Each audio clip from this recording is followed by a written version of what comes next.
जगह इसे अलग करें। काम करना अधिक सुविधाजनक है।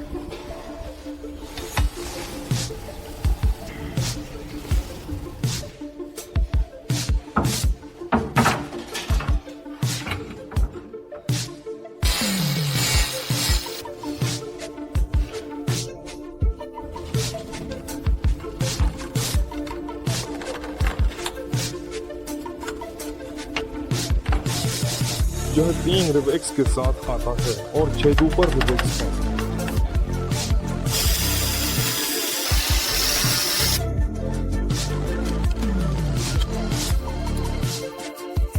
सांप के लिए बहुत कसकर होना चाहिए।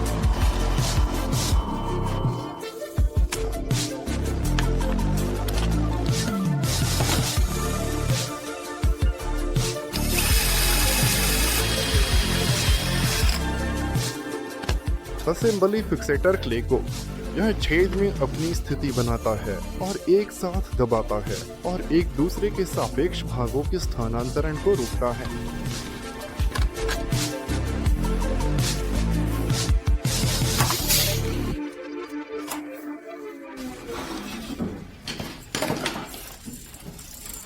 हमने एयरशिप के टेल असेंबली प्रोटोटाइप निर्माण पूरा कर लिया। प्रोटोटाइप हमें आवश्यकता है ताकि हम इसकी मजबूती कमियों का पता लगाने। हमने एक रिवेटेड संरचना बनाई है। जो पहला मॉडल नमूना है, इसे हम प्रयोगात्मक परिस्थितियों में भेज रहे हैं। हम इसकी मजबूती की विशेषताओं का परीक्षण करेंगे। कुछ कमियों और त्रुटियों को दूर करने के बाद हमारी असेंबली निर्माण में और अधिक उन्नत और बेहतर होगी।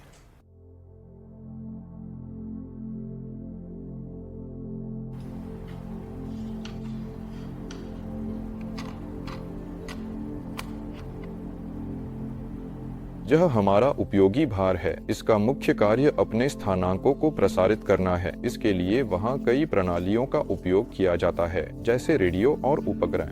हमारा कार्य यह जांचना है कि यह कम दबाव वाली संबंधित स्ट्रेटोस्फीयर में और कम तापमान में कैसा प्रदर्शन करेगा। और तापमान -55 तक गिरता है। यह निकटवर्ती आईआर रेंज में सौर विकिरण का अनुकरण करता है, जो थर्मोबारो कैमरा सौर बैटरियों को ऊर्जा देगा। हम इसे सौर पैनलों के संभावित स्थान के सामने स्थापित कर रहे हैं।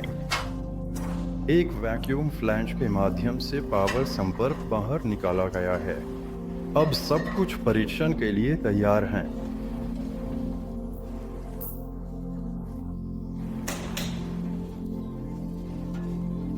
आज जो परीक्षण किए जा रहे हैं, उनका उद्देश्य वास्तव में भार सेंसर के माप को सटीक परीक्षण किए गए दबाव सेंसर के माप के साथ मिलान की पुष्टि करना है। वास्तविकता में और विभिन्न तापमानों पर, विशेष रूप से -60 डिग्री तापमान पर भार उपकरण की कार्यक्षमता की भी जांच करना है। अभी हमने थर्मोबारो कैमरा के अंदर सौर विकिरण अनुकरणकर्ता के साथ ही भार उपकरण को स्थापित किया है। एंटीना रेडियो पारदर्शी खिड़की से बाहर है। थर्मोबारो कैमरा बंद है। हम परीक्षण के लिए तैयार हैं। डेनिस जांचेंगे कि यूएचएफ चैनल के माध्यम से भार उपकरण के साथ संपर्क है। हम पुष्टि होते ही थर्मोबारो कैमरा काम शुरू कर देगा।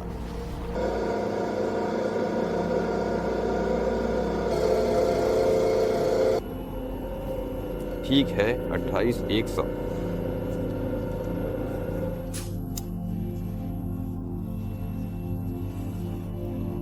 28,200। यह 30 होना चाहिए, यह 28 दिखा रहा है। 28 पर पहले से ही 2 किलोमीटर का अंतर है। अरे ठीक है, 1.8, 1.8। खैर, यहाँ यह त्रुटि ऊंचाई पर दिखाई देती है। इसकी त्रुटि लगभग ±1 मिलीमीटर होती है, लेकिन ऊंचाई पर इसका प्रभाव केवल यहाँ होता है। 9,870। खैर, 9,880 औसत था और अब 9,840 है। लगभग 9,870। मतलब अभी तक तापमान का कोई प्रभाव नहीं पड़ा है, इसलिए अब हम इसे थोड़ा खोलेंगे और बिना मतलब सबसे खराब विकल्प करेंगे।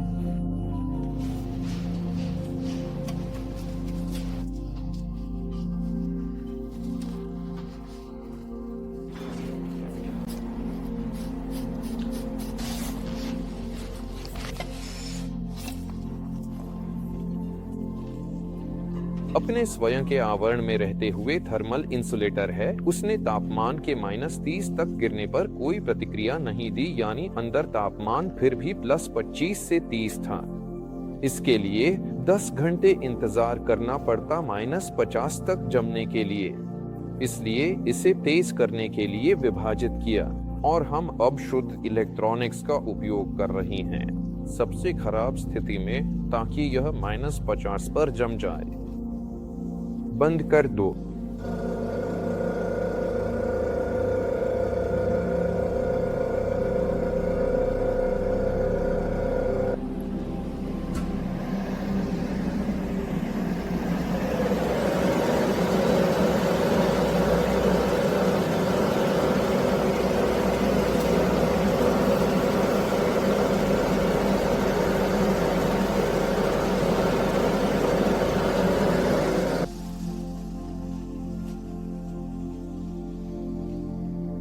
चलो अब इस लैंप को और इसको जोड़ने की कोशिश करते हैं।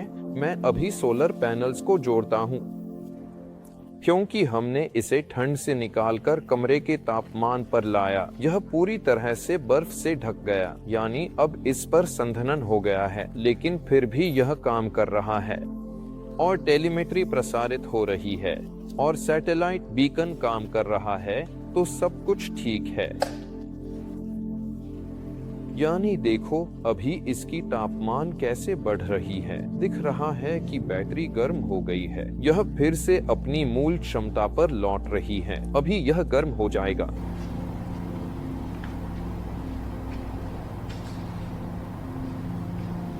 अब हम जांच रहे हैं कि सोलर पैनल से ऊर्जा आ रही है या नहीं। हाँ, यह 8 और 11 वोल्ट दे रहा है।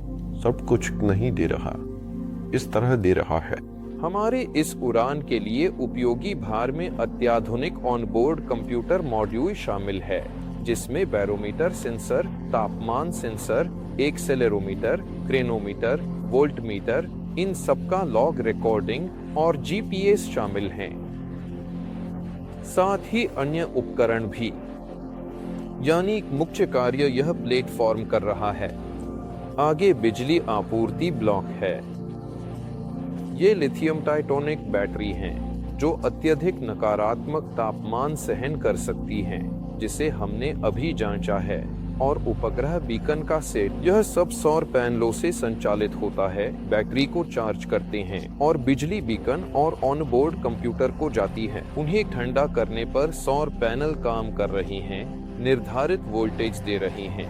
मतलब सब कुछ ठीक है।